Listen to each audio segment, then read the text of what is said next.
Are the cost of shoes at certain times like ridiculously expensive? Yeah, way too much. So is it overhyped then? Oh yeah, Yeah. because like the thing with sneaker culture right now, it's like, as I mentioned before, everyone's like tied to a price. They're not even really like, maybe there's a select few people that still like love like the story and the nostalgia. That's what I'm tied to. Like my like how I created my own my own narrative with it and what I know about history about it, and that's what I love about it, and that's what I like to talk to people about it. It's just that, you know, MJ wore this at this game, you know, performing at this, you know, at this rate, and like I watched like a replay of that game, whatever, and like I wore these in like high school too, and like I'm tied to that Sure. nostalgia now. Sentimental value. Yeah. Exactly.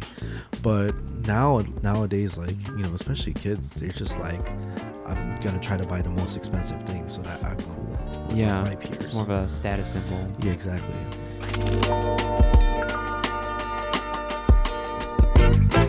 Josh, welcome to the show. It's been a long time coming. Oh, thank you. This is really exciting. And to provide some context to the listeners, you had a really good memory, but like we met prior to me meeting Justine. Yeah. So Justine, my fiance, soon to be wife, is Josh's cousin. What the heck? Small world, man. Small world. And there's not a lot of, you know, research for Josh if you were to Google his name, but if you were to Google his name, you would find records of him being a great service tech at various car dealerships around the Chicagoland area. And that is how we met for the first time, is probably 2 or 3 times of like just taking care of me at the Audi dealership. And parts of me sometimes misses the luxuriousness of the Audi dealership. But I was actually thoroughly surprised with how well the Auto Barn took care of us, in comparison to, I think, Merino Jeep, Dodge Chrysler. It is what it is. At the end of the day, it gets you from A to B, and it does the job. The only reason why I'm in this predicament is because we got T-boned in the Wrangler. Yeah, I remember that. So rest in peace, Wrangler. But so I guess after given that context, you're currently in sneakers, but you have, I'm sure, a variety of different interests, whether it's music, cars, sneakers. Can you take us back, and I'm sure I have a feeling we'll eventually get to your brother Jojo, but take us back into maybe, if I were to guess, Fast and Furious, but like what got you into cars? Because Justine and I were actually just binging the first 5 or 6 on Netflix. It was out again, probably for me the 10th time. But so how did you get into like car culture? I mean, like that's what was that 2001 when that movie came out, and that was like the biggest thing ever. And you know, being in like around a lot of Filipinos growing up too, and like my brother, because like when we first moved here, like, you know, I didn't really have any friends. I was like 9 years old when I moved in the Philippines. And you know, I hang out with my cousins, but they're the same age as me, so I don't really have a sense of like that sort of thing. But my brother, he was like, I think he was already like 17, 18, so he got a Honda Civic, just like everyone else. Put the loud muffler on it.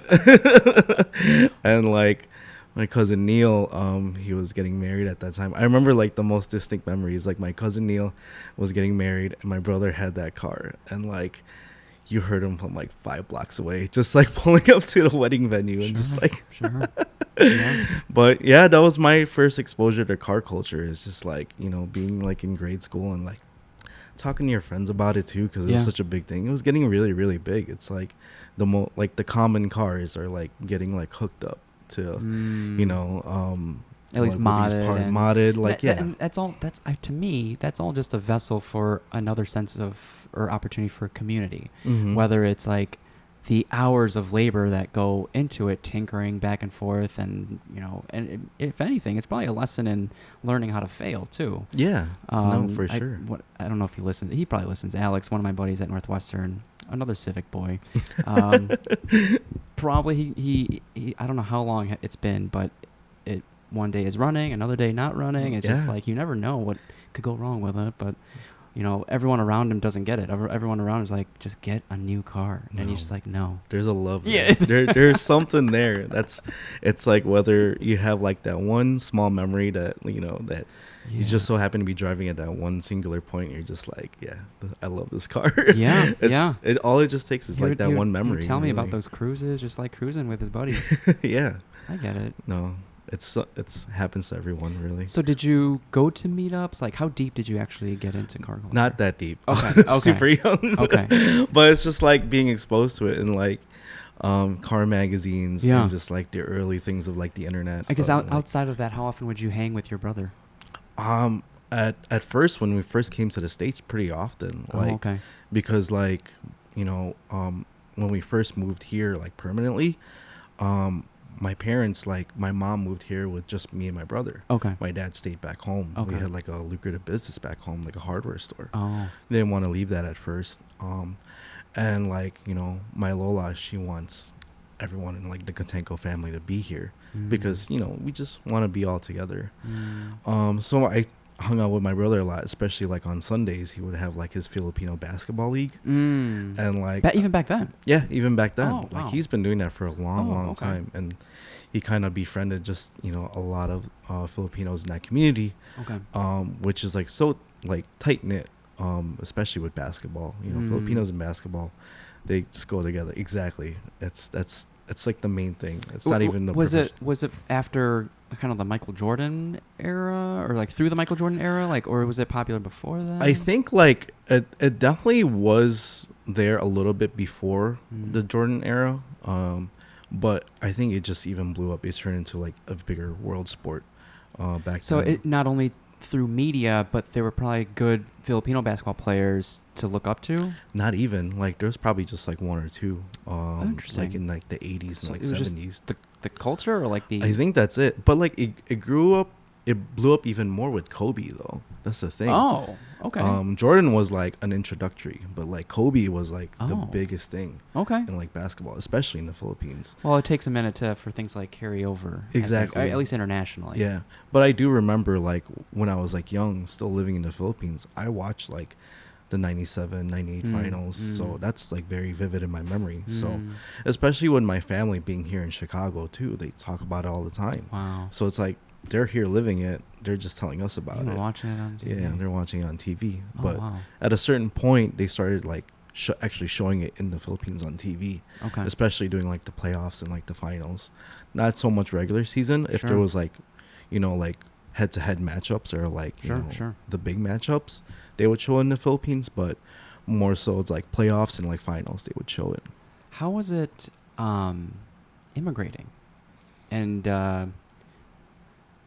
it's natural to want to assimilate, but like, how easy was it to integrate yourself into the culture here? Was it a culture shock for you? It definitely was, yeah. Even with all the family, right? Yeah, even with all the family, because like, you know, you get to meet all your family members, and you get to just, you know, you have what you've known about family, but they have a different sense of like what family is already before you coming in.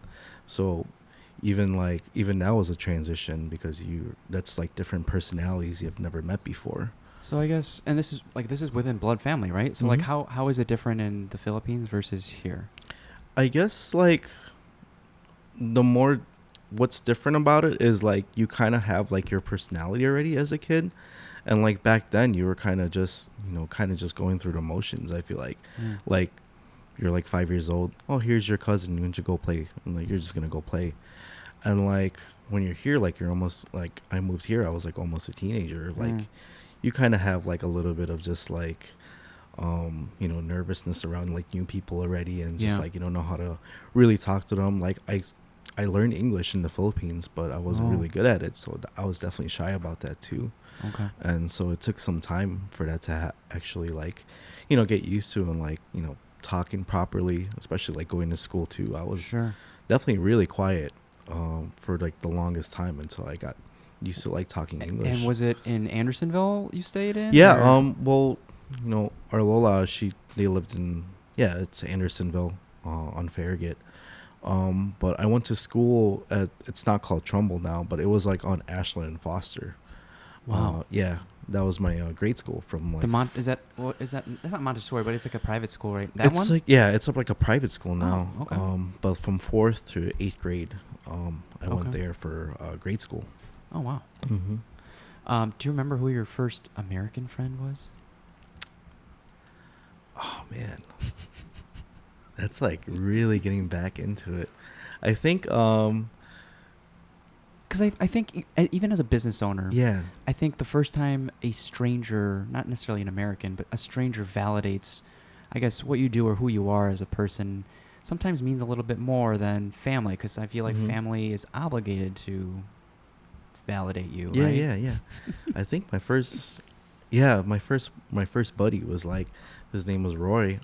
We used to collect Pokemon cards, and that was like Badass. that was like the main thing, and like you just talk about it, I guess, and you just became friends, and that's it. Okay, okay.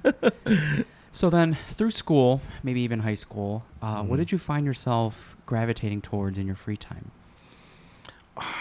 A lot of different things, really. Mm. Especially like in high school, I started gravitating a lot with music. Mm. Towards the tail end of like grammar school, like 7th, 8th grade, I picked up the guitar. Mm. My dad, he loved music. And was he here by then? Oh yeah, he was there by then. Okay.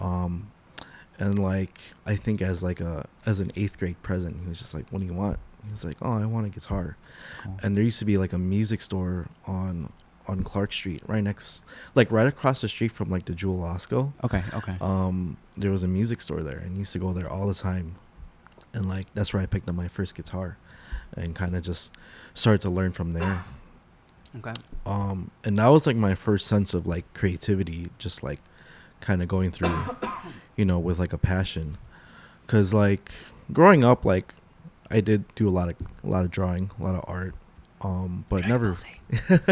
But yeah, a lot of anime, but never like really stuck with it. Like I knew I can draw like here and there, but like never was just like never really was my main interest. Like I like doing it, but never was like an everyday thing. But music, it really like, I don't know. There's something about just the creativity of just like listening to like a certain song or like a certain beat you hear and like certain lyrics go with it. Were you listening to like American music back in the Philippines, or did it start when you got here? Yeah, I mean, definitely, Michael Jackson was like a Nice. big thing back in the Philippines, and we always like heard that. And my mom, like she, like every Filipino mom, they probably like listen to like Celine Dion. That's our first dance song for mother son. Exactly, and like that's like the first thing you hear. Like they were like always blasting it for you to like wake up. You're just like, oh my god. But yeah, I mean, American music was a big thing in back home, so definitely translated over here. Okay. And like yeah, it's just like a lot of that. Oh, that's good. So Celine Dion back home in the Philippines. Mm-hmm. Oh, that's funny. Okay. And I guess to add to that, before you got into playing, like, what did music do anything for you? As like, did it evoke any emotions or inquiry into yourself, or how did it make you feel? Yeah. What was that? 2004, 2005? Like, emo music was like such a big deal, and like I really got like fell in love with like Jimmy Eat World, especially with Justine. That's how like we really started bonding a lot. Okay. Because me and Justine didn't really talk until like she started listening to Jimmy Eat World. Okay. And I was like, I like this band. What's the age difference? Man, I think Justine? it's like 5 years. Are you younger or older? I'm younger. You're younger. Oh wow. Yeah. Because I remember she was like already in high school when. And she came here before you did. Mm-hmm. Okay. Yeah. She was 1 or 3. I think she was 1. Yeah. I forget about that too. I think you're right. Yeah, she came. We were just talking about this. Yeah, her mom flew over when she was a newborn, if not 1. Yeah. Yeah. Exactly. Okay. But what I didn't know was her dad being here for as long as he was. Like, he said when he was 21. Yeah. I was like, you were that young. I was like, you got to enjoy like kind of like being here, like kind of by yourself, even though you were married and stuff like that. But that's cool. No, I love hearing all this stuff. Yeah, we kind of just bonded over that, and like that's how I kind of really got into music. Okay. You know, that era of just like pop punk and like emo like really got me into like really listening into like diving into music. When someone says like in their feels, like what does that mean? It's for me, it's like you really just you're really in the moment, like when you're listening into the song. I guess what experiences does it help you, or does it remind you of, or help you get over? Both. It's definitely like music is definitely therapeutic in a way, which in a sense where like, you know, you can attach it to a memory, or you can even just like maybe even like write a song so you can get over something. I definitely did that a lot, especially like after high school, and that's when I started really picking up into music. Okay. And I formed a band with like John and like my friend Chris. We and like another friend of ours, Andrew, and like we formed our first band. We thought we were just like, you know, hot shit. So as you were learning, how did you feel you learned the most effectively? I think just like locking myself in like a room and just like. Was it reading music, or was it not even? Oh well, like just learning chords at a time, or learning tabs, which is like not like actual chords. It's just like showing like a graph like of like where you should place your fingers, which is like I guess the easiest way to learn. But not really learning like music per se. Yeah. But that was like my first, you know, introduction to learning how to actually play. What helped you persevere? Because if you're not, like, to me, I feel like I need to learn maybe one of my favorite songs in order to keep going. Yeah. Otherwise I'm like, this is hard, and I'll just give it up. But was there anything that you did during your initial phases that helped you stick with it? It was definitely back and forth. Okay. I would be trying to do these things, like learning like these certain songs, and it would be like too hard, or like, man, this is super complicated. But then like another friend of mine, his name is Edgar, like I met in high school, and like he was really, really good. He like played with like church and everything. And like I think that's what got my motivation. It's just like seeing how he can play. I'm just like, all right, I'm gonna try to I get that. get into at least like, his I want level. To get to that level. Exactly. So like seeing it too firsthand. It's like because like, you know, when you're learning something, it's you probably just see it through like a video or just like hearing it. But if you see it firsthand, you're just like, wow, like maybe that's something I can try doing. If you've heard this advice, like how long should someone stick with guitar before letting it go? That's tough, because like everyone kind of has like their own I guess perseverance in certain things. Yeah. I don't know. I feel like maybe like if you've stuck with it for like 6 months, and like you've learned like a bunch of like handful of songs already, I think you should just definitely keep going. At what point did you feel like it felt seamless? Man, like that's when like I was like really, you know, invested in like playing music with like the band I had. And like what was really cool about that is like, you know, the creative stuff comes out, where like you're just in a room with like your other friends, and like you play something and they're just like, oh, I'm gonna play this, and like they hear it and like, oh, I can play this. And that's when it started kind of evolving, and like the creativity starts kind of spewing out, which is that's like probably really one of the cool. best feelings of like making something that didn't exist before. Yeah, it's the craziest thing. And what's even more crazy is like when you have it out of existence and then you record it, and now it's like permanently in existence. It's the craziest thing. So before the band formed, did you start writing your own songs and things like that? Not really, like no. Was there a creator aspect to it, or you were just simply learning? I was just simply learning, just to get by, because like there was like definitely like a lot of bands I listened to that like I just, you know, love their songs, and like kind of just like, I want to learn this. I want to learn how to play these songs. And I doubt we were like kind of thinking about this at that age, but when looking at how to form a band or who should be part of this band, these days, like when I'm thinking about forming a team, I'm more so thinking about not so much the technical skills, but more so personality complements, right? But back then, like, what were you thinking of, or is it just like, we're friends, like let's just start a band? Is it that simple? Like, that's really it. Like John's my cousin. He told me to come over to his friend's house one day. Who's Justine's brother, by the way. Yeah. John went to school with my friend Chris, and he was just like, "Hey, I'm in a band. Like, you want to just come by and play guitar too?" Because I told him like my cousin plays guitar. That's awesome. And we just started doing that, and like, buddy, of without thinking of, you play something different, we can work together? Or? No, not at all. It's just like, hey, come hang out and play guitar. I guess that's how it was when you were like younger. So who played what then? I was, we were all playing guitar. Okay. They were just like, hey, we need someone to like kind of balance it out. So I actually like, I'm gonna play bass because I'm not that good at guitar compared to you guys. Okay. So I ended up playing bass for that. So is that something else you had to pick up, or like have you been learning bass too at the same time? No, it's something I kind of just like. Oh wow. I guess I'll play bass because nobody else wants to play Take bass. One for the team. And I ended up actually really liking it more than guitar. And like to this day, like I love playing bass more than guitar. It's just like, especially when like you're in sync with like your drummer and like you kind of have like that rhythm going and like you balance everything out in the band because harmony. Like exactly, you're the backbone. Did you eventually find a drummer? Yeah. It was John's friend Andrew. Oh, okay. So it's a 4-piece band, right? Yeah, 4-piece band, which was actually Justine's ex-boyfriend at that time. Andrew. Yeah. Shout out Andrew. Yeah, shout out to Andrew. Yeah, like we all just started playing together and like we started getting a couple of gigs, which was really cool. Was that hard? Getting gigs, yeah, kind of hard. Was it at like bars or where'd you play? Yeah, anywhere really. Okay. Like bars. Are these paid gigs or are these? Yes, for the most part. Wow. But like not that much. And were you the band manager? I guess you can say that. I was like the one looking for the gigs. But I mean, yeah, we played a couple of gigs, played churches. Yeah. Definitely. Now you're mixing pleasure and business. Yeah. That's good. Yeah. No, it was like it's your first like taste into real world. No, it really was because like, I gotta like talk to people and like schedule things and just like it's really interesting time management, all that. Yeah, it's really interesting. And not just with yourself, with your whole, with the band. Yeah, exactly. So it was definitely really interesting at that point. Was there ever a time?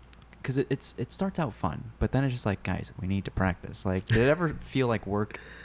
I don't think it ever did. Nice. Like that was the nice thing about it is like, I was like really knees deep in the automotive industry then. I was like working on cars and then like I would be so tired, but then like, I had band practice today.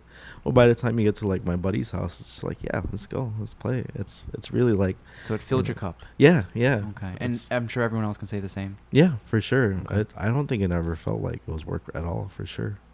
I guess, was it because you weren't reliant on the income? I think that was really the main thing. It didn't force you to maybe overstretch yourself or work gigs that you didn't want to work. Yeah, maybe. Because like it was just so free flowing. Yeah. It's like you kind of you're hanging out with your friends. It's like, yeah, that's the cool thing about it. Was there a favorite show that you remember? Would the cousins come hang out too? Yeah, they would come out. Awesome. Later on, like when our friend Andrew dropped out because he started getting really serious in like nursing school. It just became a 3-piece. So he's at Lurie's. Yeah. Oh, Justine's mentioned it before. Yeah. So me, John, and Chris, like we kind of like switched around like instruments. John started playing bass and Chris started playing drums, and I got on the guitar and started singing. Oh, okay. And we formed another band called Largo. Largo. Yeah. Cool. Which is technically like it's Chris's last name. It's Aguilar, Lar, and then Gotangco, so Go. So cool. We formed that, which is also a musical term. I think it's like a slow tempo beat, but it was not exactly what we were playing. Okay. We just found that by accident. Same style, similar style. Yeah. Style. It's like what, punk, emo? Yeah, more so emo. Okay.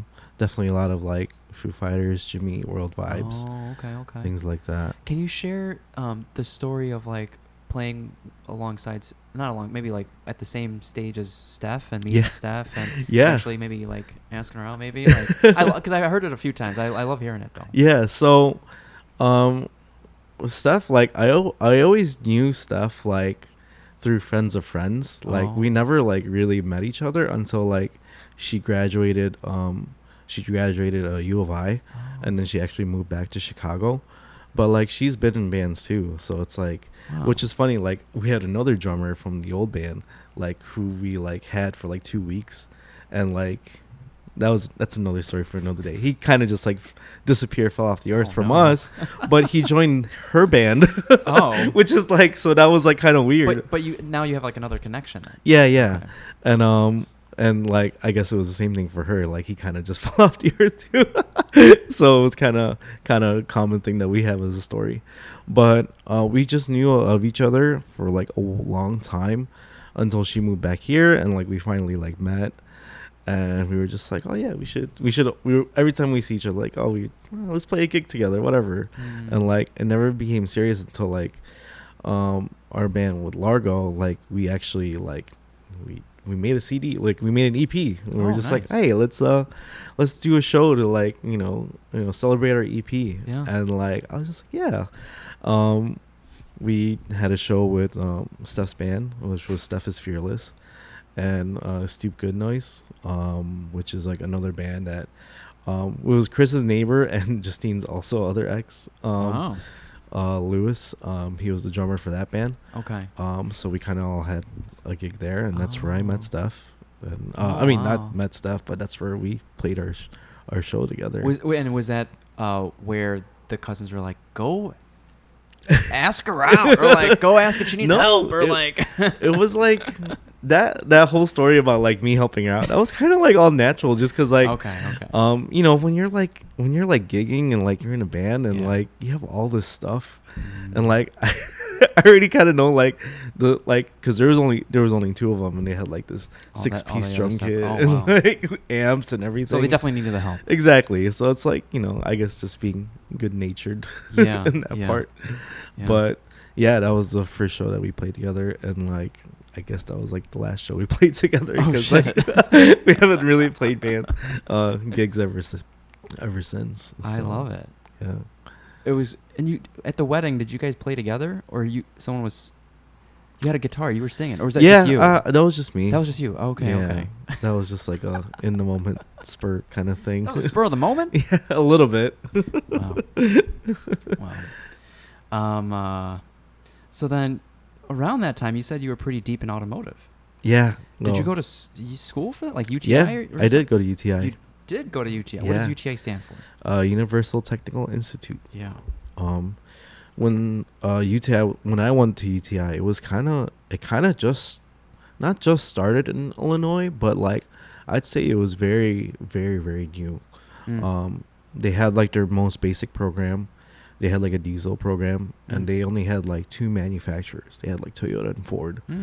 Compared to today, they have like 15 manufacturers that you can like go work for now. And did you go there because it was hard to get a job, or no? I really wanted to work on cars. But is it necessary to go to school and get a certificate or a license? Or? I don't think so.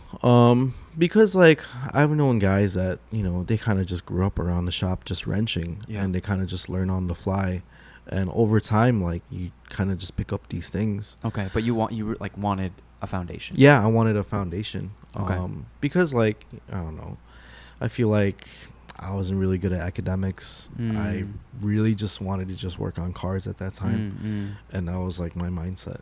And then did you excel in the academic portion of UTI? Yeah, I mean, I felt like I did really good. Yeah, I did really great. Just finding your thing, right? Yeah, it's just really just finding your groove, and just like learning how to like take apart a motor and bring it back down was just like a really cool thing. That to is do. cool. Yeah. If you were to do it today, do you feel like it's necessary? I don't think I've ever had a kind of a mechanic or an auto shop worker ever, but like I find like a lot of people that go to culinary school don't finish. Is that a similar story, or people finish, or is it pretty is it worth it to go? It just really depends on how you view it, and how you want to just push your narrative forward, because like the nice thing about UTI, like after you graduate, they actually help you find a job, and like I was able to find a job like right away after graduating school. It was just an independent shop, but at least I kind of got the ground running and getting my feet wet within the automotive industry. So it sounds like you had a short-term goal. Do you have a long-term goal? Like, were seeds planted during UTI of like, where do I eventually want to take this? Yeah, I mean, I imagine like actually like running a shop. Like, yeah, like maybe not having my own shop, but at least like managing a shop. And something more specific to like a broad shop, like something that does like oil changes, tire rotations, like a generic auto shop, or something more boutique, or I think a little bit of both. Okay. Because like if you were to go to like a custom shop, then like you still kind of do like some things, some maintenance things, but you can go all out and go just like straight specializing in like certain things as well too. Did you ever get into detailing? Like car detailing? No, not really. Oh, okay. Because I can see that. You see those like Instagram reels where they're really cleaning up the inside, just like it's kind of satisfying. Yeah. It's laborious, but it's satisfying. Yeah.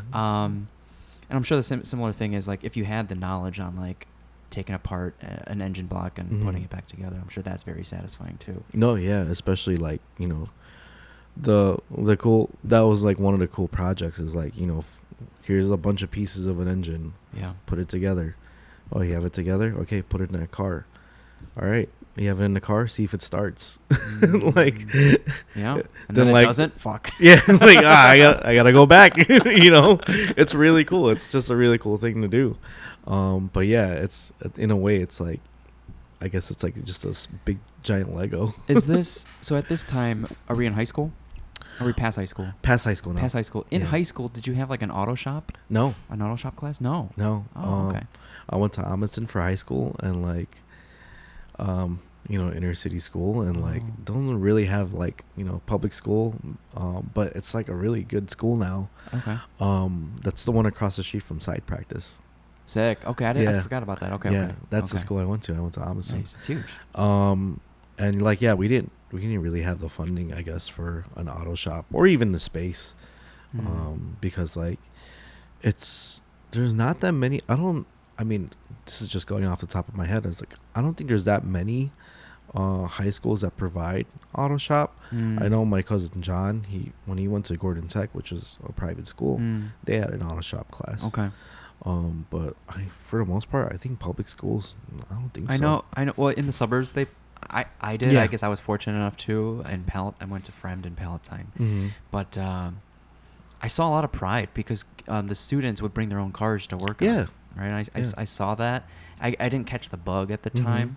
I also didn't have my own car. Like, I guess when I say that, my parents was fortunate enough to help me get a car. But like, this is like being the privileged, spoiled mindset of like, but it's not mine because I didn't pay for it. I'd rather get a junker, but it's mine because I chose and I want to fix it up. And looking back, just like, it's a car. It's a car. Like, I'm glad that I was in that position to get me from point A to B. But yeah, I didn't get that feeling. And I understand it though. Yeah. I understand it. And I think if I had my own, I probably would have taken more pride and respect for it and probably tried to modify it more and stuff like that. Yeah. And the only thing I did was add like LEDs under the footrest and footwells and stuff. That's still really cool though. I should have just seen that video the other day. I was like showing my buddy, and I recorded like a very old video on a very old cell phone, and I played Ludacris's "Act a Fool," and it was like bouncing to the music. It was funny. That's so good. So what was your experience like working at the independent shop? I mean, it definitely was a grind. Was that after or simultaneously with school? That was after school. Oh, okay. Yeah, graduated school, went straight to working in the field. Oh. Kind of just like learning the ropes, because like in an independent shop, it's like you're kind of like learning every car. You're not learning just like one car like at a dealership. You kind of just work at that one brand, and that's it. Like all the So things. if someone were to need an oil change, something pretty generic, and even if you had a higher end car like an Audi, would you feel like comfortable taking it to an independent shop? And I know that it probably depends on which one, but like, I guess, how do you find out the good ones? I mean that's definitely an interesting question, just because like, especially cars now, there's so many computerized systems. that even like a basic oil change is like so hard to find an independent shop to do, unless they have the computer system to actually reset those levels and those systems. But back then, it's like it was in that time period where like, yeah, things were like computerized, but at the same time, like, oh, everything is like internal with the car, like as far as like resetting or like kind of changing some things with the settings. And like it was like an independent can definitely like handle it, especially if they're, you know, they've been around for a long time. So it just comes with time and just like building rapport. That's really I guess it. first of all asking if they're capable. Exactly, right? because you know, when independent shops, they kind of just spawn off from like someone working from a dealership for a long period of time. Sure. And that's how they can become like, hey, I specialize in European cars, so I'm gonna do just that. But I can do some cars, but mostly European cars. Okay. So it kind of just, you know, depends on like how that person kind of went forward with their training. How long did it take you to, I'm guessing you were working full time, but to start feeling comfortable around everything? Oh, within like at least like a year. Yeah. Like okay. working on cars and solid. stuff. How long were you there for? About like a year and a half. Okay. Too. That time, you know, it was like a family owned business. I actually got laid off. So for a period of time, like I think for like 3-4 months, like I didn't have a job. But kind of coinciding with my brother Joe, he's been like doing this like eBay reselling sneakers business, which is like kind of like the very very start of that, which is like not really known before back then, like how it is like now. Taking garage sales to the next level. Exactly. Like eBay was like, well, eBay started like in the 90s, like mid 90s, and this was like what 2000. He was doing it for like 3 years at that time, so it was like 2008 2009. Wow. Okay. So, and like he would go into like just like Nike forums and just like some like back then like Nike Talk was like the big Nike That's a forum? sneaker forum like back then, and like talk to any like sneakerhead that like kind of grew up. Nike Talk. Like, Nike Talk. That's Okay. like that was like their Was their Reddit around? central. Like even more than Reddit? Yeah, even more than Reddit. That was like the Reddit. Where Okay. like, hey, if like you're looking for a certain shoe, like, you know, you would like ask in the forum, and like they would just be like, oh yeah, it's coming out, but X amount, and even to a point where like, you know, big brand like Nike executives would actually be in there, just like, you know, kind of scoping. That's and good seeing. for them. Exactly, because you know it's free marketing. Yeah. And to how it is now, it's like, you know, it got to a point, but back to that, my brother wanted to start a brick and mortar store, because like during high school I was actually helping him like go to the south side, go to the west side, Like deliver or like pick up look for shoes. Oh, look. Yeah, look for Okay. shoes, because like it was so local back then that like, you know, listing a shoe on the internet kind of made it like more global, like how it is now, because it wasn't really like selling shoes online was not a thing. It didn't catch fire yet. No, it didn't catch fire. It wasn't a thing at all before. Okay. So like I think my brother started with like selling his old like Penny Hardaway shoes. Oh wow. And like they were like super beat up from him playing basketball, and he still got like $150 How did he get his? out of it. Oh wow, that's a good fun. Wow. Yeah, he used to work at Sportsmart, which wow. was like on like Clark Street, and like, you know, he can get like sales for like $20-$30 for like certain shoes. Wow. And like he would like wear them to the ground but still sell them for some reason. Some guy in Germany That's the bought best 'em. though. Yeah, You get some use out of it, and someone else will, you know. Yeah, exactly. And like I kind of just been reading about this, like, you know, in Japan they were ahead of time with like buying vintage stuff. Either buying vintage Levi's or buying vintage Jordans. Like even way back in the 90s, like they were buying Jordan 1s in like 95. Like they were buying the old 85 Jordan 1s in like 95. They were just like, yeah, we'll buy your shoes from you. So, would you describe yourself as impatient? I don't know. Maybe it depends on what. I guess, but yeah, like, it depends. This process. I mean, what if you had the foresight of like, let's wait 10 years until if the goal is to sell it, but like it's going to, you know, that it's going to accumulate in value rather than dumping it right away. Yeah, because you never really know what you never really knew what sneakers back then. It was so new that like forums started popping up. There's other people that are like you that are just like, oh, we like the same shoes. Let's talk about it in like the forums. Okay. And like it got to the point where like there's an actual like sub forum where it's like, hey, what came out of the outlet? Oh, like these are coming out of the outlet. You guys should go pick it up. And it's like it's just that way of like communicating throughout the world, which is like kind of. Did anyone have like a monopoly on reselling? I think there was like a few. I wasn't really, like I said, like You were I just wasn't. helping JoJo. Yeah, I was. Yeah. Were you aware of like fakes? Were fakes a thing back then? I mean, it was, but they were terrible. You can easily like tell. You can really tell. Oh, okay. Yeah, okay. not like how it is now. It's like such a big market. Interesting. But like like I was in high school. I was just helping him. I got laid off from my automotive job, and like he was like it was like around the time he wanted to start a brick and mortar, because like he had like a storage unit that stuff got stolen out of. Oh. Yeah, and that was like a huge mess. But that was the main thing why he wanted to start the sneaker store, Soul City.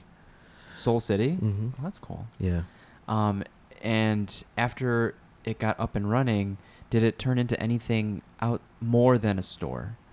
Just when you have a physical space, it's like, I can do anything here. Yeah. Right? Did he have that idea? Or? Not really. Okay. It was more so just like we just wanted a storefront. We wanted stuff to like storage. Did he have a way about presenting the shoes on the wall? Like make like just artfully or tastefully mounted or lights or was that too early for that? No, stuff? it was too early for that stuff. Like I had definitely had ideas. Like if you were to do it now, right? Yeah, like, yeah, it's different now. Oh my gosh, it's like it's crazy now. But still back then I was like I'm trying to like remember. That was like 2010. That was still really early. Not how it's really big now. There was like starting to make some noise. Okay. Here and there, but like 2009 there was a Jordan 11, the Space Jam, the one that Michael Jordan wore. That's the like when it first like not first retroed, but like it retroed, meaning like it came back like it was a couple years ago where it came back out again. Like it made such a big buzz that like a lot of people were like going a little crazy for it, and then like early 2010s it started even picking up more and more. And the sneaker culture I knew then to like now, like there was like blogs that were like coming up. Oscar Castillo, he started Modern Notoriety. I didn't know that. Yeah, oh, wow. I met him. Like he like came to this because he lived in Rogers Park. Oh wow! He came to Soul City one day. He was like, "Hey, my name is Oscar. Like I'm starting this vlog called Modern Notoriety. I want to feature your store." Yeah. It was like it was just first started. I didn't know he did that. Yeah. I remember. Didn't they pop up in the West Loop not too long ago? Yeah. Not long ago, but like I mean, they do. They try. I know he was great with a camera. I know he's a good photographer. Yeah. And yeah, that's been his thing since like back like 2010, cool. 2011. Wow. Yeah. Yeah, so going back to like being validated by strangers. Like, yeah. Really? Like, yes. Yeah, and like I remember meeting him, and like he brought a friend over, and like he was taking pictures. He was talking to my brother mostly because like he was the store owner, and I'm just like, yeah, this is really cool. Like store's getting like a little bit of just like it's like traction. It's just like it was like foot traction too. Yeah. It was just like someone just walking in. Yeah. And just saying like, hey, I like your store. It's really cool. Would it be a communal space? Like could people just hang out and just talk sneakers too? Like a live forum? Yeah. I mean, I think it was like we didn't even force it. It was like kind of naturally like that. Like people would just come in, they would just talk shop. Yeah. And like it was just like it was a really cool communal thing to just like, talk about like, oh, when did this come out? Yeah. Oh, remember the last time this came out, and like kind of like the stories that are attached to that certain sneaker, right?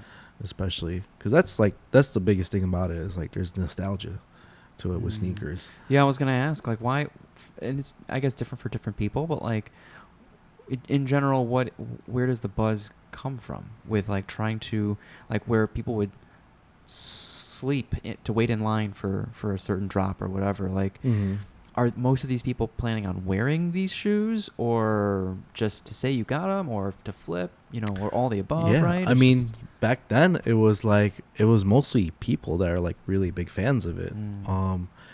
Especially during that time, like I guess like the hype culture of what it is now, is like it was still like very, very like infant. Like it's not to what it is now, where it's like, there's a dollar amount tied to like a sneaker, because that's when it's like really like, that's when I don't like. But back then it's like you're actually like waiting out in line because like, I want to wear these shoes, I want it for my collection. This is something like I actually want personally to have. And as it grew more and more into like mainstream media, and like certain celebrities started, who like wear it, like Kanye West, for example, he was like a big thing in like to what it is now, because of like whatever he was wearing was the hot thing. And influencer like marketing. Exactly. It's like just the influence of it. And like for the longest time, like I always tell people this, Jordan 1s, like I wore that so much, like through high school, through 2010, 2011. Would those be your fave? Yeah, I think that was my fave, because like it's so iconic in a way, because like, but it's so simple. The reason I have like strong ties to it is because like when I was like playing in bands, like I found out like metal bands back in the day, like in the 80s, they wore Jordan 1s when they were like, wore, like if you look up old pictures, like, Jason Newsted, the bassist for Metallica, he wore Jordans a lot. Lead singer from Megadeth, he always wore Jordan 1s. Wow. Like, there's like Slash wore Jordan 1s all the time from Guns N' Roses. Oh, cool. Back then. So like that was like my biggest influence. Like I love wearing band shirts and Jordan 1s. Interesting. And then like I guess the influencer market popped into it, and next thing you know, Jordan 1s blew up, and I'm just like, I can't even get these now. And that was like 2015, 2016 when it was like starting to get really, really big. Yeah. And during that time when Jordan 1s were really big, and that's when like the sneaker market was getting really big, like even bigger and bigger. Yeah. But I guess before we go too deep, when did you go back to cars? That was like, or were you doing it simultaneously? I wasn't doing simultaneously. I was working at the sneaker store, and at the same time I was just like, this is cool, but still you're figuring life out still? Yeah, still figuring life out. And like I guess there's a certain point in time where like working at the sneaker store, it was just me and my brother. Okay. Can be definitely very stressful, but at the same time, like between you and your brother, in what way?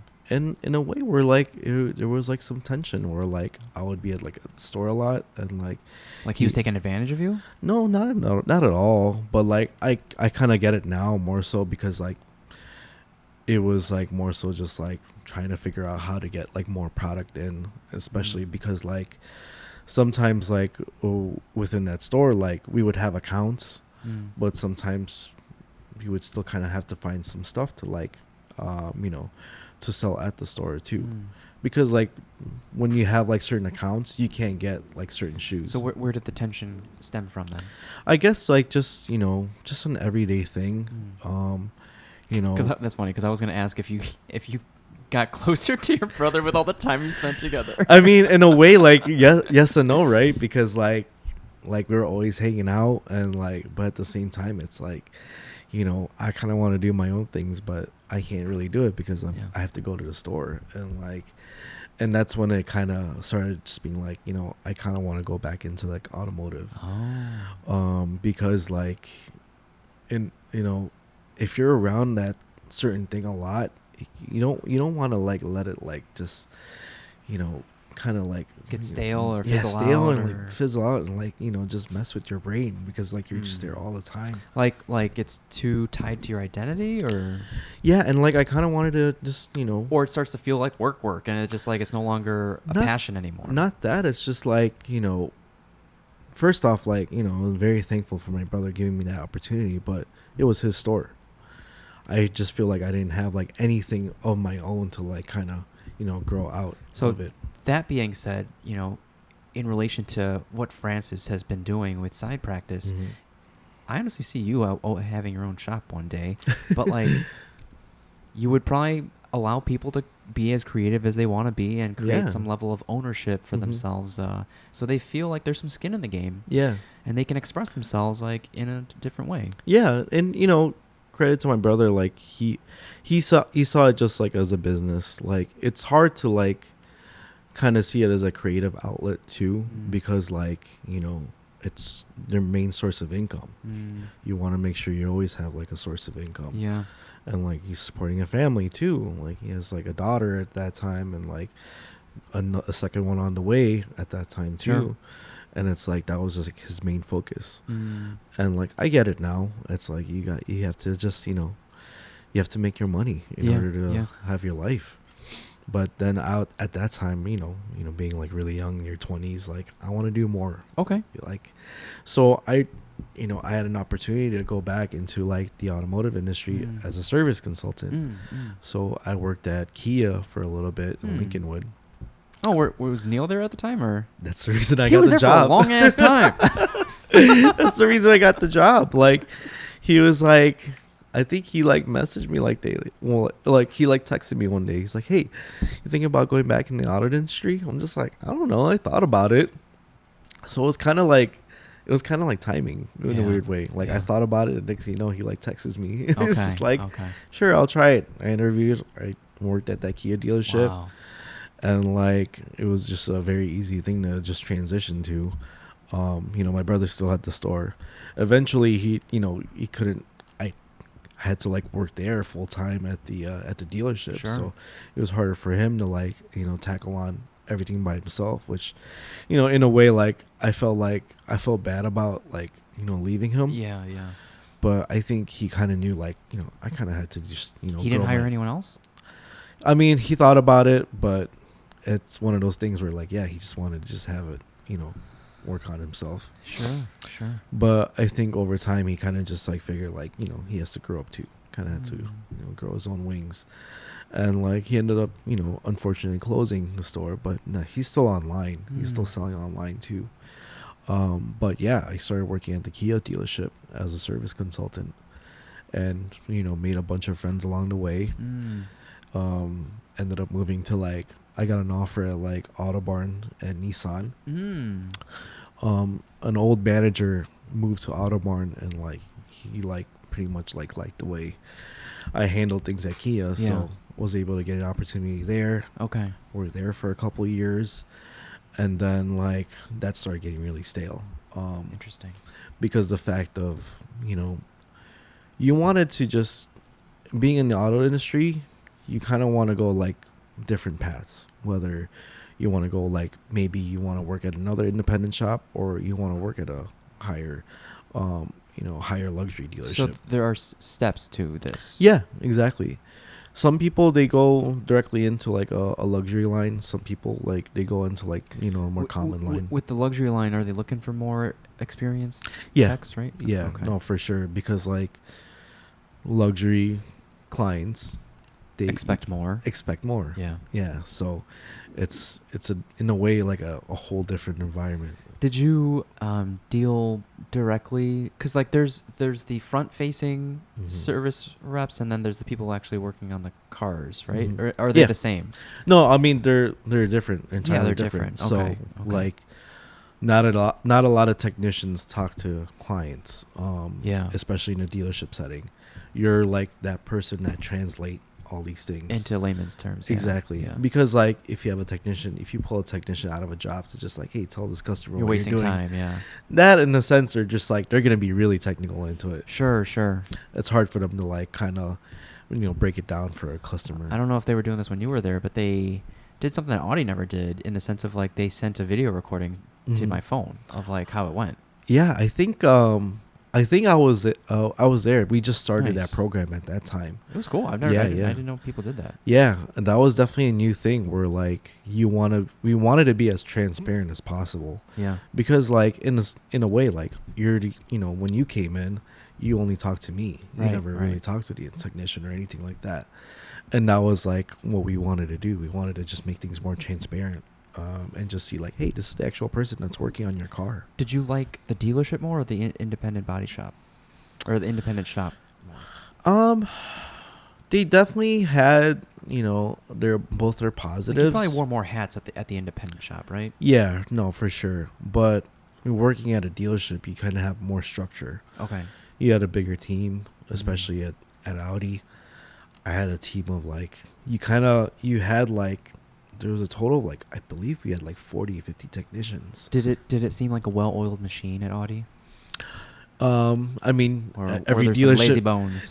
every dealership has Yeah. their, personnel, but, for the most part, we split up into teams, and Mhm. you had your good teams, and you had your other teams that were kind of had to pick up the slack for. Did you learn anything through Kia, Nissan, Audi about client relations, exceeding expectations, or generating or curating a culture within the company? Yeah. I think the number one thing is building that trust, right? Mhm. Because you can provide all these services, all these things for your vehicle, but if you don't really trust a person, what's going to make you keep coming back? Mm-hmm. So it's just about building that trust over time. Mhm. It's not going to be an overnight thing. Mm-hmm. And that's the one thing I learned for sure from working at Kia, working at Nissan, working at Audi. It's just it might be different people, but they're gonna go out of their way to drive through 3 different dealerships to get to you sometimes because of that trust. Yeah, at the time I just didn't know of any independent shops, and I was like, I'm just gonna go to a dealership, Mhm. and then I just kept getting railed with maintenance fees, and a light bulb was $500, and I'm like, oh my god! I remember that. I was like, yeah, and we didn't know each other that well, and you're like, holy shit!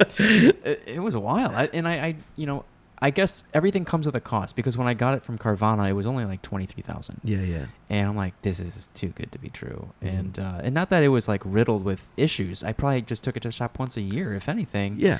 Outside of that light bulb, but every time you go, it's close to $1,000. I'm like, Yeah. what the heck? And that's the thing too.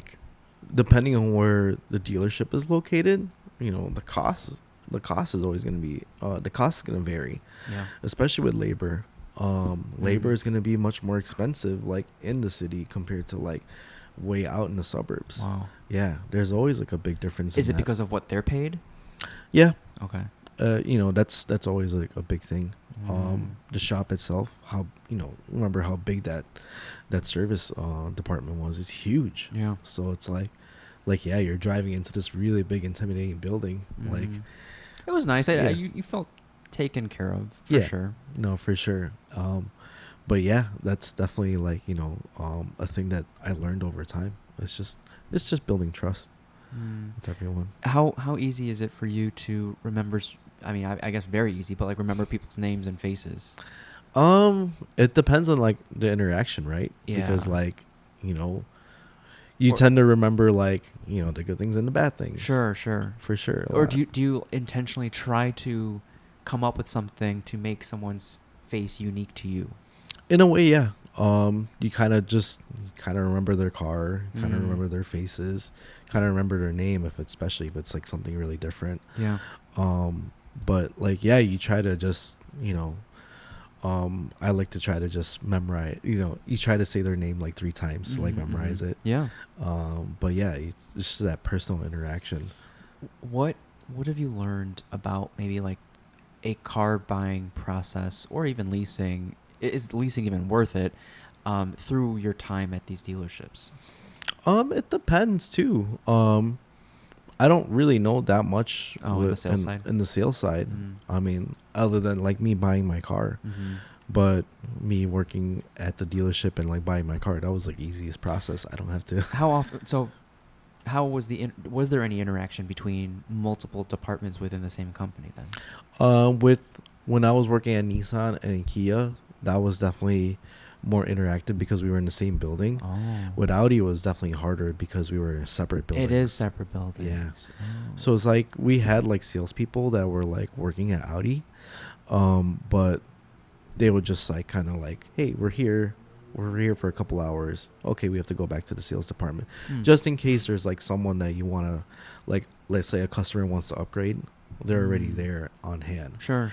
But that was a difficult thing. I remember there was a company outing on a boat, How often would stuff like that happen? Because it's important to like take care of your team, right? Yeah, that was like that didn't really happen until like later on. Oh, wow. It's like because we kind of had like a big core group that we kind of just hung out together, and like we. So that wasn't on behalf of Audi? No. Oh, Yeah, that was just a friend thing. That was Okay. a friend thing. And Yeah, it just happened to work together at Audi. yeah, we just happened to Oh, work okay, there. okay. That's just like how you just kind of just build those relationships over time. I'm sure if the GM knew, I'm like, yeah, I would have paid for a boat and like bring everyone else out there. Like, it pays off. I think it pays does. off to have people meet outside of work. No, it does. It definitely does, because like you get to just like interact with that person in a different light.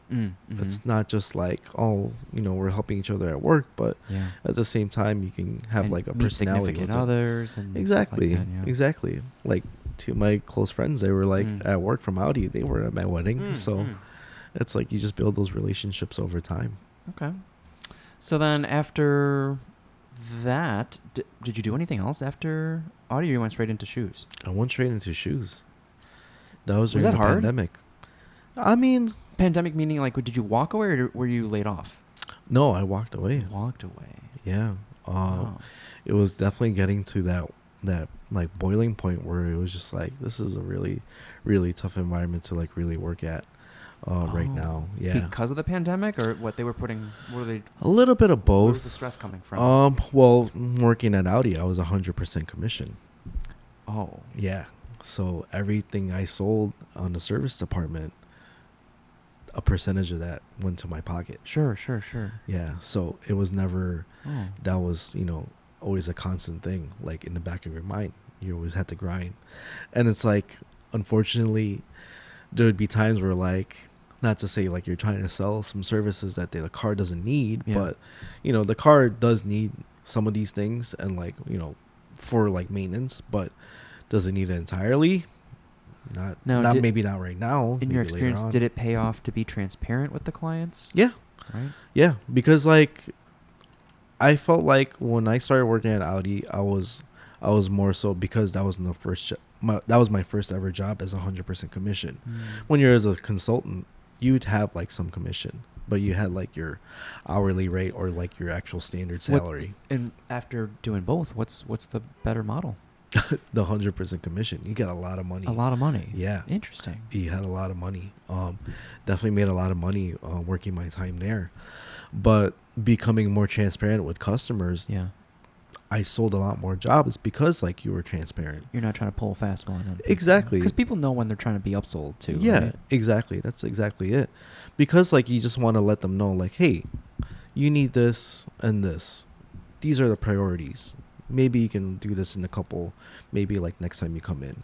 Just keep that in mind. Are other people as shocked about the high prices as I was? Like, or Oh yeah. they are? Okay. Yeah, no, All for right. sure. It's, you buy a luxury car, maybe there's like one or two people that are just like, numb to it because of Right. maybe how their stature was in like their jobs. Sure. Or like, they probably make a lot of money. I remember I had one client, he had an A8. I've never seen his face because he was like always in China. And like it was always the assistant coming in. Oh. But like, as far as like getting services done, yeah, just swipe the credit card. That's fine. But then like you would have clients too that like they have the most expensive car, but they're just like, why does it cost this much? Why does it cost this much? Why does it cost this much? It's like, with the exception for you, you got an A3 for like 23,000. Like it was like, it's like a mid-level car.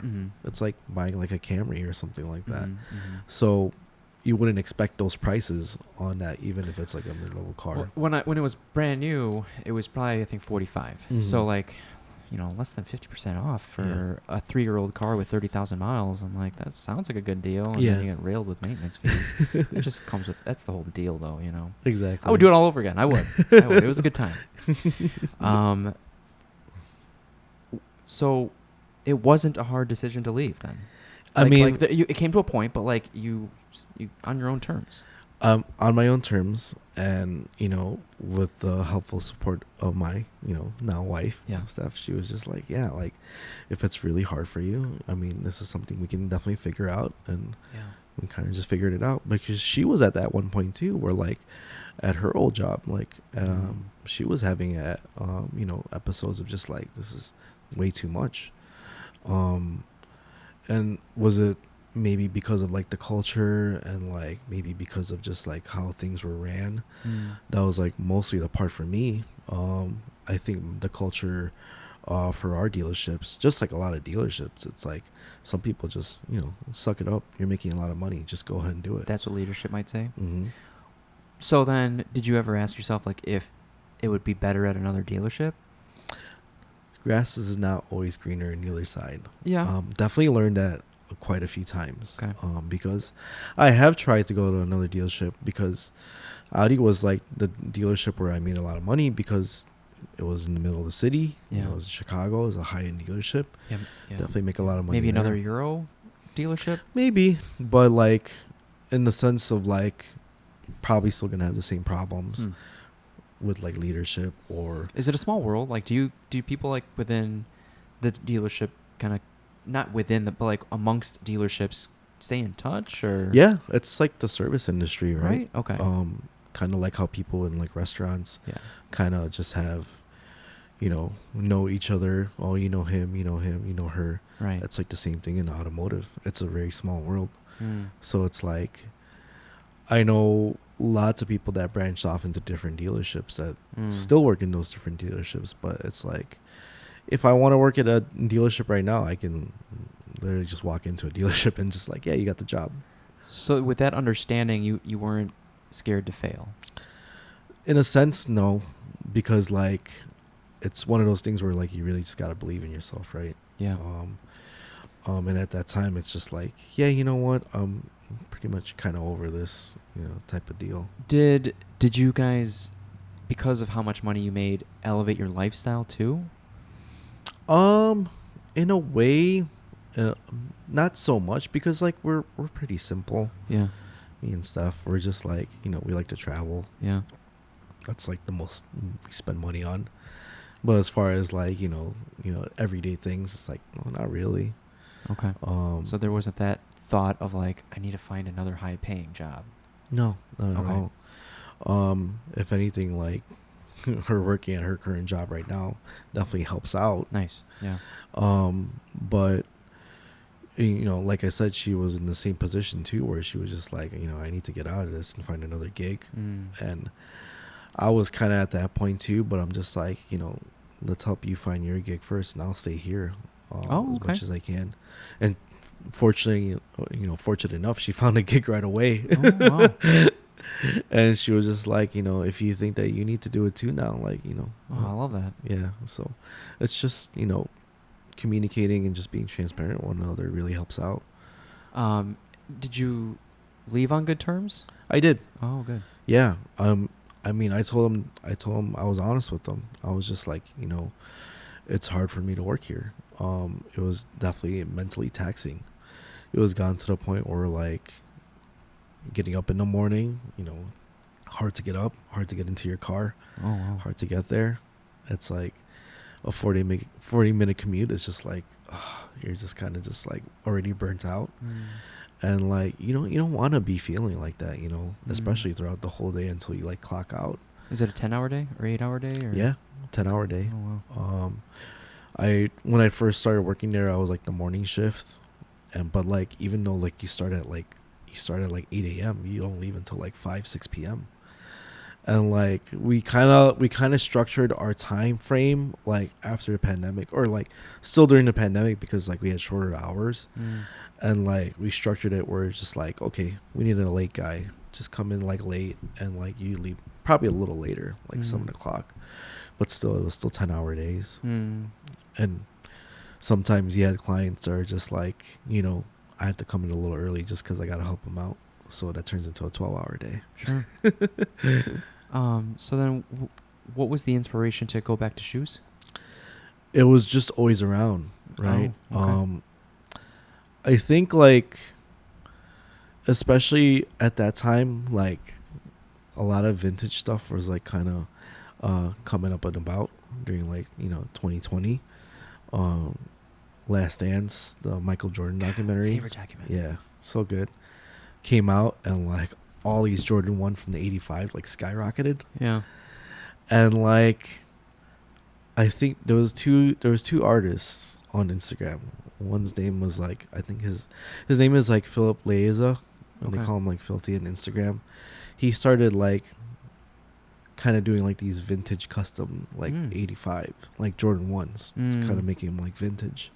I saw that on Instagram. I'm just like, oh, that's cool. Maybe I can try some of that in my shoes too. So that's when I started like, I had like, there was a point in my life where like I wanted to like paint with markers. So I just had these all around my house, like these alcohol markers.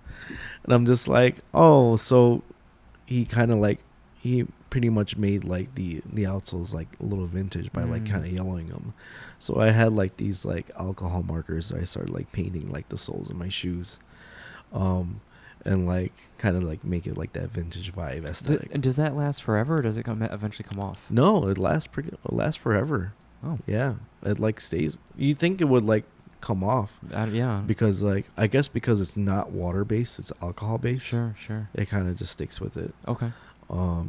And like I wore it like every day just to test it out. Yeah. You know, during the pandemic, just like walking my dog. So you had these markers, or you kind of made a marker? I had like an idea for a marker. Yeah. Cause like I had like these artist markers, right? Okay. And I used them on my shoes. But then like the tip of them, like the felt tip, it wasn't really going good. You eventually made your own marker. Exactly, yeah. Because I wanted everyone to be able to do that type of custom. Because like after a while, these customizers, they were like, "Oh, I can make your shoes vintage. Pay me $500." I'm just like, I know what they're doing. Sneaky. Yeah. And so when someone goes down that route, the most common form of that is through the marker. I would say, yeah, that's the easiest the coloring. thing. Okay. Yeah, that's the easiest thing, because like even like shoes are coming out like right now, like straight from Nike. They have that aesthetic where it's like you can see like you had a blog post about patina. Yeah. I love a good patina. Yeah. And I guess there, instead of having like to spend the time wearing a shoe in, I guess out of the box you can make it look worn. Mm-hmm. Yeah, because that's like the argument, right, with a lot of people. Like, why don't you just wear your shoes? It's gonna take me like 20 years to make it look like that, because like some people actually like that aesthetic. Okay. You know. Okay. Especially like a lot of it stems from like Japanese fashion culture, the distressed look. Yeah. Distressed denim. You know, it kind of just stems from that. Maybe now it's like elevated. It's That's so distressed sneakers. I used to work at Hollister, and my parents would give me so much shit. Like, why are you buying jeans with holes in them? And I'm like, looking back, I'm like, that makes a lot of sense. Yeah, like, why that's the narrative now. It's like, why are you making your shoes old? Like, yeah. That's the same thing. It's like you want the look. Okay. Yeah, I get it. That's really it. How was that process then? Like, did you put a patent in for it? I did. Was that hard, or was that? It was really easy. Okay. Everything's online, so. So did that come after did you brand as a company by then, or? Yeah, I just patented it under my name. Okay. Yeah. But then when did you like feel like maybe we should like actually make this legit and like be, Josh Got Customs? I guess that was just like I was going through my Instagram and I'm just like, I didn't want to flood it with just sneakers, like my personal one. I'm just like, I guess I should just make a separate one just to make like a little moniker too. And like kind of just to separate, the two things. And like I made that, and I was just like, you know what, I'll just name like my marker along with like my Josh Got Customs name. Yeah. So kind of just went about it like that. It was very natural. And I guess what did you do consistently that led to traction with getting more clientele, whether it's selling your shoes or having people ask you to restore their shoes? Like, what did you show on whether it's social media or word of mouth that attracted people to you? It was just social media. Just posting as much as you can. What would you post about though? Just like creations, what I had, things that I would make personally for myself at first. Okay. Where I would like, hey, I made this vintage custom Jordan 1. Like I would post it online, and like, boom, like a lot of people would like, hey, that's really cool. Can you do that to my shoes? Like, sure. Have you fallen like into the trap of like trying to ride a trend? Yeah. Okay. It's easy. No, for sure. And does that end up feeling like more like work than a passion project? Or? That's exactly it. Mm-hmm. Because I was in that, you know, I started my Instagram with like other people that, you know, you see like your competition, I guess. Mm-hmm. Mm-hmm. And like you see how much traction they're getting and like how much traction you're not getting. And like, oh, they're doing that. Let me try doing something like that too. It's, you know, you kind of just want to try to go with the trend. Mm-hmm. Over time, that's exhausting as well too. It's very taxing because like, what are you doing for yourself? It's not coming from here, right? Exactly. Yeah. What are you doing for yourself now? So I kind of just stepped away from that. So over time, like I was posting a lot of stuff on Instagram, whether it's just like, you know, I made this, I made that, I made this. Sure. But then like I started getting to the point where I'm just like, I'm just making stuff just to make stuff. Post. Exactly. Yeah. Then you just want to like, at that point, you're just like, no, I don't want to do this. It's not really coming from me. So you want to just be more creative at that standpoint. Yeah, 100%. I have a feeling that one of your favorite projects is probably the side ducks.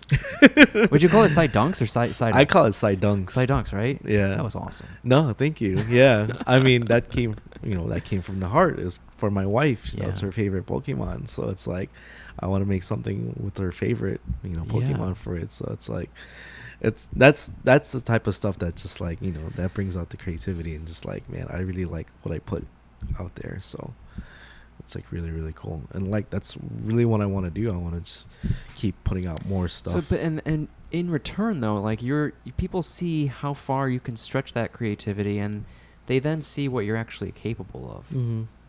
And you're not just riding a trend.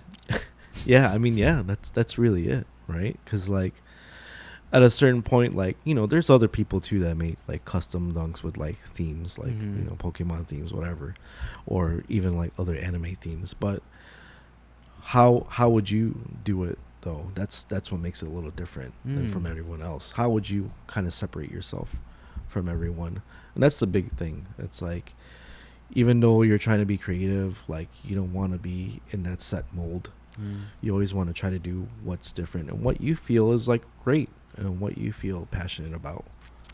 So you've made like shoes for some like notable people too, but I guess most notably is for Lola. Yeah. Right? At Side Practice. Is that living at Side Practice or is No, well, I made a shoe for Francis. You made it was a matcha. That was the matcha. Ube. Okay. Yeah, that was the matcha Air Force One, the matcha ube. And I made like, so story about the... But you brought it there, right? You brought the Lola shoes there? Okay. Story about that Jordan 1 that I made for my Lola, like, Steph actually gifted me that pair of Jordan 1s with, like, custom tags. Oh. Because, like, when we first started dating, like, I made, like, I went into Nike ID, and, like, I made, like, some custom, like, lunar glides for that it's for her Lolo that recently passed away at that time. So I made that for her. So full circle, she made a Jordan 1. Gotcha. But since I started customizing shoes, she was just like, I made these custom tags for you, but I bought a white shoe for you to like customize.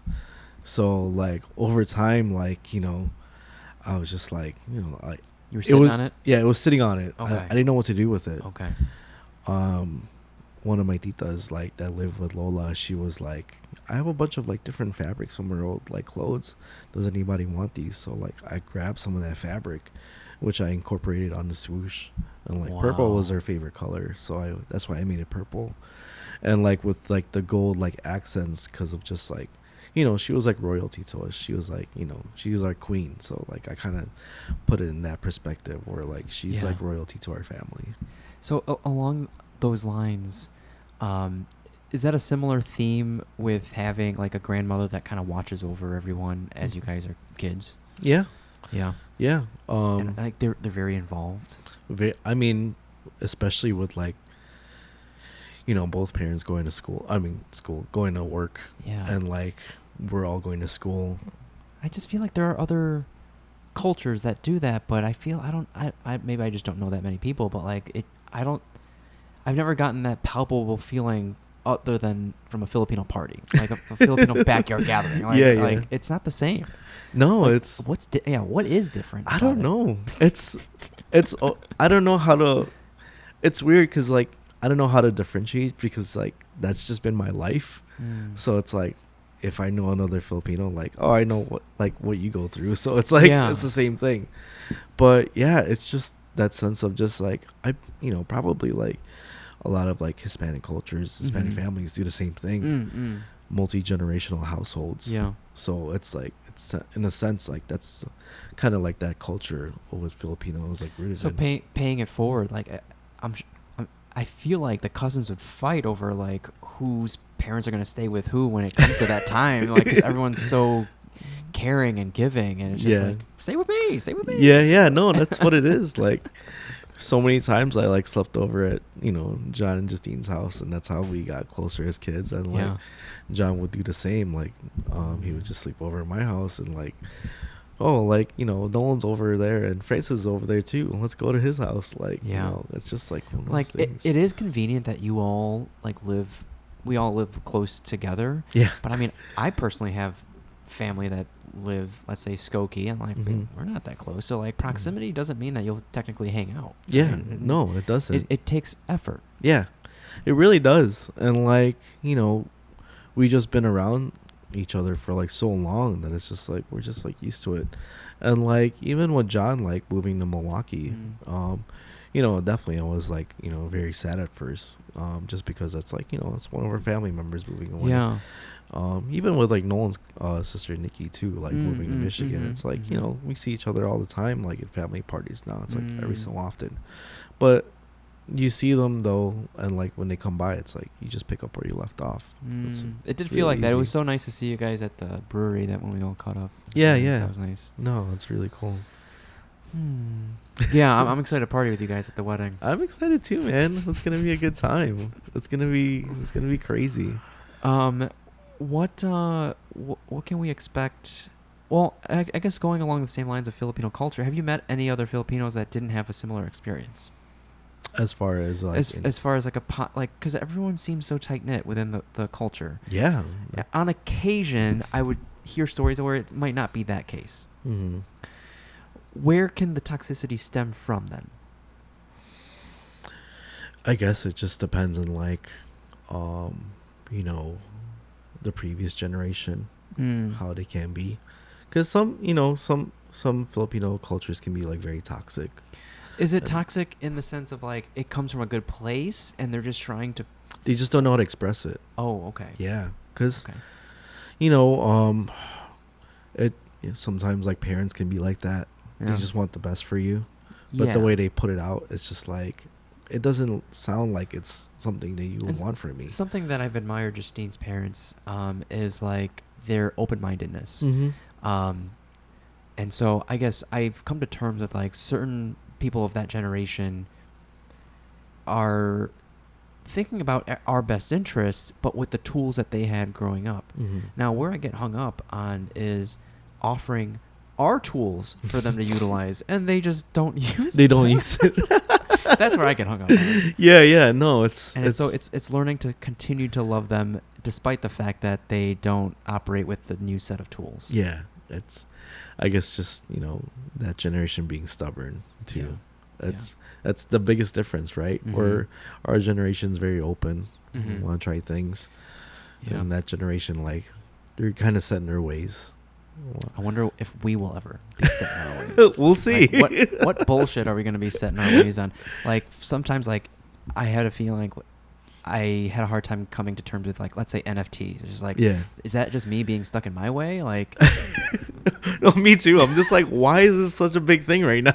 Like, and then everyone's just saying, like, it's the future. It's the future. Look what it is now. It's non-existent.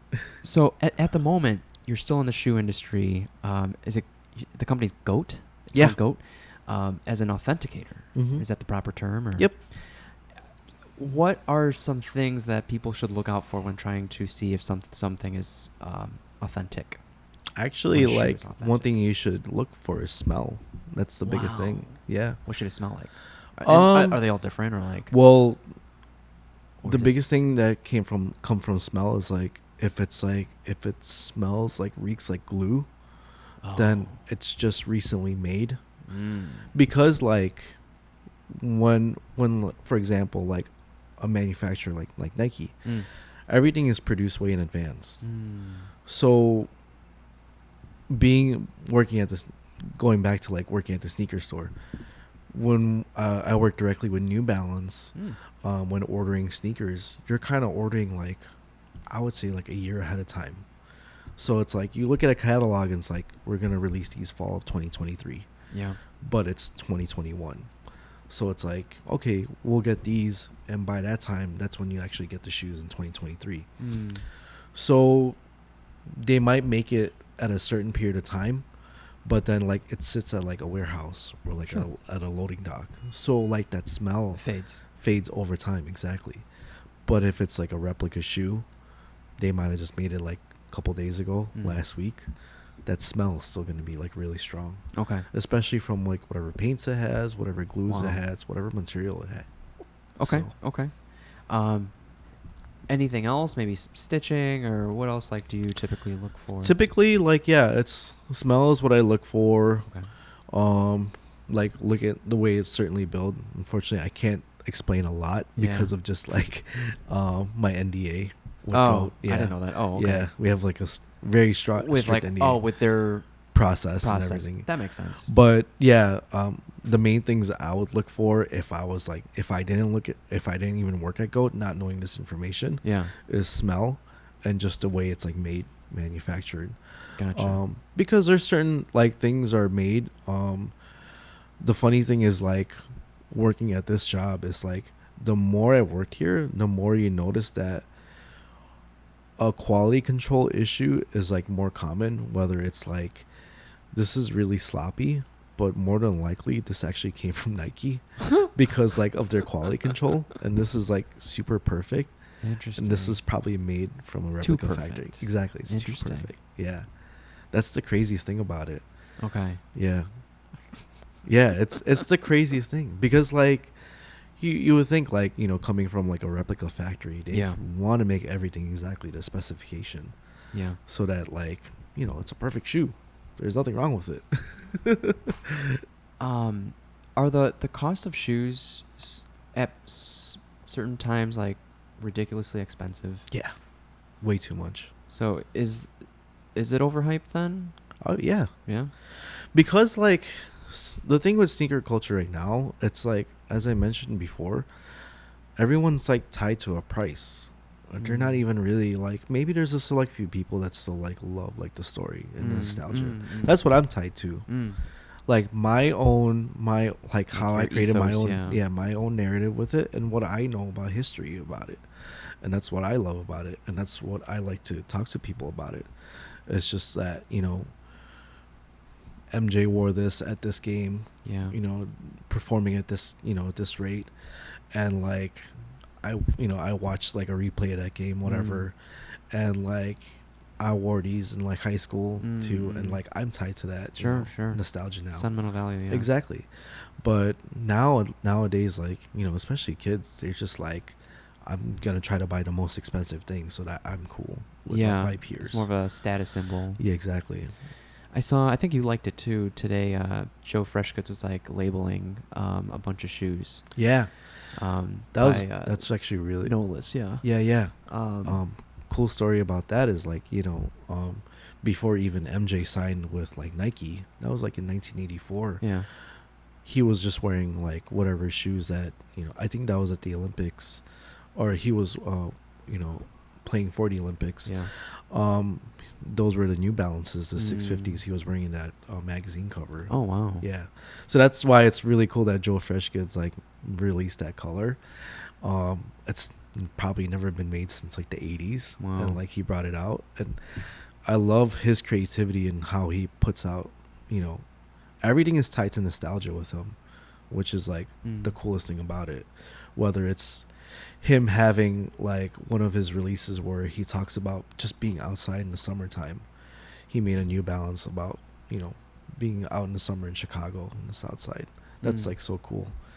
And just like, you know, his concepts are just like tied to like whatever childhood memory he has and that type of nostalgia, which is like really, really cool for it's very personal. Yeah.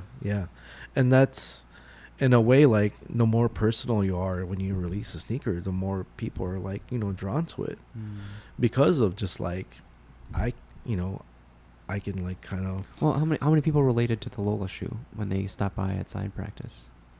Wait, we'll say that again. How many people kind of resonated with the Lola Quite shoe? a few. They were just like, oh, wow. Or even like, online, right? Yeah, yeah. It's kind of just one of those things where they're just like, yeah, I remember like my Lola, always like I think every Filipino Lola always just had like just that one shirt that they always wore all the time. So it's like I think everyone just kind of resonates to that. And then when they found out about that, they're just like, oh wow, that's crazy. So then how do you feel about like kind of mass produced shoes or even like a limited run, but like it seems like you just because you're like a one of one type production. Do you think you'd ever want to make like, let's say 20 pairs of the same shoe? Yeah, I've definitely thought about it. I've definitely thought about it before. Because there's other customizers that like they make like the same custom, like I'll make it 30 times and that's it. So I've thought about it, but at the same time it's just like I like doing the individuality of it and like the bespokeness of it.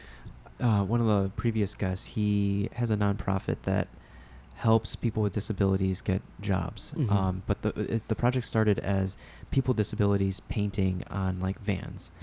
And when you would go to like art fairs and vintage stuff, and he would try to sell it, people would ask like I love that design, but do you have it in a size 8? Like, fuck, no, I don't. It's a 101. Yeah, that's the hard thing about it, right? It's like I don't know if it's hard for me to recreate that. Can they just redo it? I'm like, yeah, no. I don't know about that. Yeah. But yeah, I've thought about it. I've dreamt about it.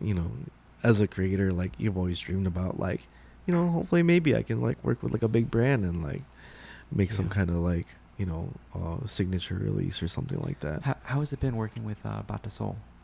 It's been really great. Jeff is like such a great guy to like work with. And I haven't met the guys, but they're a nonprofit that donates. You can donate your shoes to them, and then they maybe restore them, and then whatever proceeds they have, they donate it to kids in the Philippines for basketball. Yeah. So how he started is like he went on a trip, just going back home to the Philippines, and like he just noticed like these kids like playing at the local court, no shoes. Oh, no shoes. Okay. Slippers. Oh wow. And he was just like, man, like I have a bunch of shoes back home, like, and they're just sitting in the garage. Yeah. I can like try to bring these shoes to these kids, and like over time it kind of just grew into this big thing where it's just like you whatever shoes you have, like we'll take them, we'll try to bring it over there. Yeah. And even like local, we do like a lot of like local stuff too if we can. A lot of like local nonprofits. We do as much as like even like donating like gently used clothes. We like donate to like certain nonprofits as well too. Cool. So we try to just work with them as close as possible. Cool. Yeah. So you mean goat? No, Batasol. It's Batasol. Okay. Yeah. Okay. So it's kind of, is this like are you volunteer then, or are you? Yeah, I'll volunteer. Oh, okay. Yeah. Cool. Yeah. So whenever Jeff needs me, I'll be like, hey, yeah, I can help you out then. Okay. Yeah. If you want to manifest anything, now's the time to do it. Like, what do you want? What do you see for yourself, or what do you hope for yourself? Let's say within 5 to 10 years, is it going back like as a curator of community and culture, like to give you perspective, you probably don't even need a place like this big, but this is like probably 1,000 square feet, and I'm probably paying $1,650. Would you want to like go back to like having a physical brick and mortar? I've thought about it, but have opportunities to curate events and communal spaces. No, I've definitely thought about it. I've mentioned it with Steph before, and she's like, yeah, I think it's definitely something you can do. It's just like it's a matter of just like timing and like place to like actually get it. It's harder to like not to say like it's harder to have a sneaker store now as a physical place because like everything's online, but hopefully we can get back into that point where like people can just come into a store and just like, hey, I actually like these shoes, I'll just buy it. Yeah. But at the same time, like I would love to, I think one of my like fantasies of just like dreaming is like being able to just like come into an actual store and just like we can help you make a shoe. What if it's also a boba shop? That'd be amazing. Boba shops and sneakers. We have this ongoing joke with like me and a group of friends, where like because like I like to like cook on the side too, and they're just like, you should just be like, I think we have another friend that he like makes pies. And like he's just like, we should just make a place called like the Peach Cobbler, where like someone just makes pies and you have a cafe, but then you also make shoes. Literally, like so. What was it like being in a brick and mortar like side practice? Like, did it like this? Being there, it's just like this could be a real thing. Yeah, it was really cool. I've never thought about, having, I guess, like my business as in like a brick and mortar, just because like. What if you held classes on like, here, I'll teach you how to restore shoes? Yeah, definitely. That's something I've thought about. I've thought about like, doing like a paint session, doing like a, I mentioned it to Francis, but like Francis Almeida, but like I gotta get back to him about it. Just like doing like a paint night at side practice, where like, hey, paint and boba. Yeah, something like that, which would be really cool because it's just like a communal experience, and like, there's other people out there that just like, I don't really want to, I don't know how to start up like customizing shoes. Right. Like, here's your first hand at it. Yeah. And see. Is there anything else that you want to manifest? That, and I guess hopefully working with Nike one day. Okay. Yeah. Did you remember I forget his name, but he from Nini's Deli. Like he Oh yeah, I forgot his name too.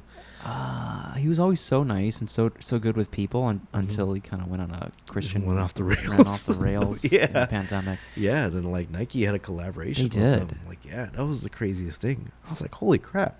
So the possibility's there. It's It's always there. there. Yeah, it's there. I guess it just. I guess so. Do you feel like you have to get to a certain notoriety or Probably like influencer level in order for them to even look at you? Or? I think that's how it is nowadays. Yeah, it sucks. Unfortunately, creativity gets overlooked at because of just like. Well, there's so much, right? Exactly. There's so much creativity out there. Exactly. So And we'll see. Having a follower is one metric that allows you to see or weed people out, I guess. Unfortunately. Yeah. So we'll see. I almost had a live episode at the Sears Tower. Really? And it's only because they saw the following count. And when I told them my following count came from me reading poetry and not because of this podcast, I just wanted to share that I wouldn't be able to deliver the level of engagement from my podcast that I got from reading poetry. Yeah. But it definitely planted the seed. So it's not happening, but like it definitely planted the seed for a live episode. That's really cool. Yeah. At least it's like it's out there, Yeah. Someone saw you. Yeah. So that's always a good thing. That's the thing with like Instagram, right? It's like you never know who's gonna really see what you have No, you don't. out there. So But which is like keep really doing cool. it for you, and the right people will find you. Exactly. So in terms of Nike, what would you want to do in collaboration with Nike? I mean, I would just like to just have like a signature colorway of a shoe. Ooh. Yeah, that's really it. Kind of just like making my own.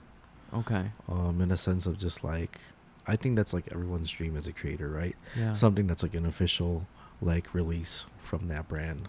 Yeah. So I think that would be definitely a cool thing. Like, or even I New know- Balance too. New Balance has been like putting out some Sure. really cool stuff. I know, like Professor Pizza, after he started delivering his pizzas to Maplewood. So like if you were at the brewery at Yeah, Maplewood, you yeah. can get Professor Pizza.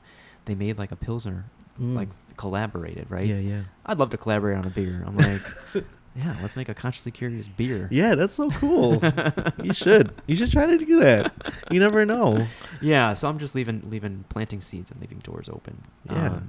But that's the thing. It's like they don't teach you this in high school, but like as a business owner, like there's no ceiling. There's no like cap to this. No, it's just opportunity, right? Yeah. It's just whatever comes along your way. If you Right. feel like it's right for you, you should take it. Right.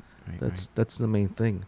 Always try to do it for yourself. Mhm. Try to not go with the trends and like, just always just try to see if this possibility can like actually help you elevate in the future. Mm-hmm. And like, it's hard to like try to try to do that on an everyday basis because like it gets mundane, or not necessarily mundane, but like you get bogged down with work. yeah, you get bogged down, and like your creativity can only go so much sometimes, and like some days you're not going to be creative. Other days you're just like you're just spewing stuff out left and right. Yeah. So The last guest, Sam Moy, Thirsty Dumpling, who popped up at Side Practice as well, talked about how she will get into a state of creativity or flow at random times. yeah. And is a routine helpful to that then, or like how do you? Because it's like it could be 2 a.m. It's just like, oh, I gotta go. Otherwise I'm gonna lose these thoughts. I think a routine does help, but sometimes when you have a routine though, it doesn't spark right away. Sure. It's like, well, I'm just gonna try to do what I already had going on, and like maybe something will come up. But yeah, it's hard because like that's same as like songwriting too, right? When you don't exactly know when you're gonna start having this creative thought until like next thing you know you're just like you're humming a tune and it's like, oh crap, that's something. Let me find a guitar. Let me find something to like record this at. Okay. Yeah. Okay. That's the same with creativity, right? But at with sneakers, it's like you're trying to make it into like a physical matter. Yeah. Instead of like actually recording it or anything like that. So it's a really interesting, different way. Yeah, so at the moment, I see themes of like nostalgia, basketball, maybe family, sports in general. I guess whoever the client is. But would you ever change it up? Like like you said, Lunar Glides earlier with that you got for Steph, or like any other type of shoe, or I know Nolan was talking about Dragon Ball Z. Just like, would you want to change it up in any way? Or I mean, me just like trying to put my two worlds. It's like I've always wanted to put. I think I mentioned it with you. I've always wanted to put colorways of certain cars into like sneakers. So that's something I've always wanted to do. Specifically, like what? Like what? Paul Walker's initial GTR and Too Fast and Furious, silver and blue, with that tire track. And if you had that distinguished orange from his Supra on the first one, like people would know. Yeah, people would know. Yeah, especially with that graphic. Yeah. But it's like more so like I had this idea with the certain Nissan Skyline GTR from 1989.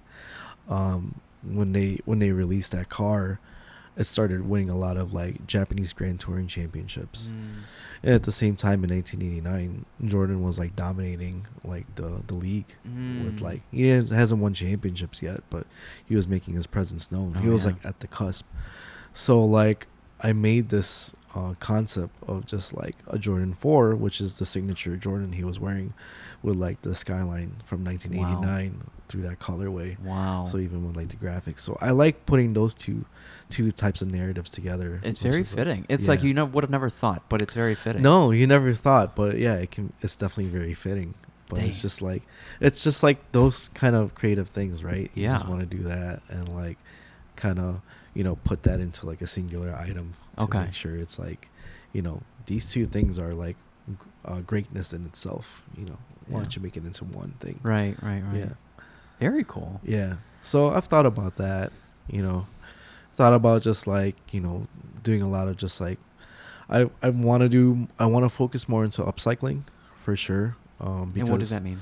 Upcycling is just like using other materials from like worn materials that you don't use like anymore. If people were to donate shoes, you would just keep some of the pieces that are reusable. Exactly. Okay. Like tongue tags, even swooshes, like things like that, so that you can have that shoe as a second life.